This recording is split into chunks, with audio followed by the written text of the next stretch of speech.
અરવલ્લી જિલ્લામાં ગઈકાલે રાત્રે ભારે પવન ફૂંકાતા ધૂળિયું વાતાવરણ સર્જાયું હતું।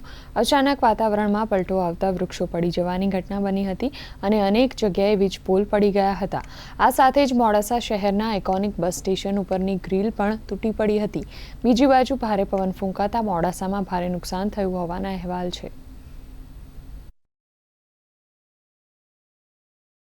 બસ સ્ટેશનના ઉપરની વાવાઝોડું હલકું વાવાઝોડુંના પવન આવવાના કારણે ઉપરની ઇંગલોની ગ્રીલો નીચે પડતા અમે અંદરથી દુકાનની અંદર બેઠેલા હતા। ઉપરથી નજર નાખીને જોતા જતાં ઇંગલો બધી વારાફરતી પડવા લાગી ને માણસોની અવર જવર થતી હતી। એમાં પણ 2-3 માણસો બચી ગયા। 50 થી 60 કિલોમીટર પ્રતિ કલાકની ઝડપે ફૂંકાયેલા પવનને કારણે અરવલ્લી જિલ્લાના કેટલાક વિસ્તારોમાં વૃક્ષો ધરાશાયી થવાની ઘટનાઓ ઘટી છે। આ સાથે જ મોડાસાનું જે નવીન બસ સ્ટેશન છે ત્યાં બસ સ્ટેશનના ઉપરમાં લગાવવામાં આવેલી એક રેલિંગ છે, પતરાની ગ્રીલ મારેલી છે, ગ્રીલ પણ તૂટી ગયેલી છે, જે સદનસીબે મોટી દુર્ઘટના ટળી છે। આ સાથે જ કેટલી જગ્યાએ વીજ પોલ પણ પડી જવાની ઘટનાઓ સામે આવેલી છે।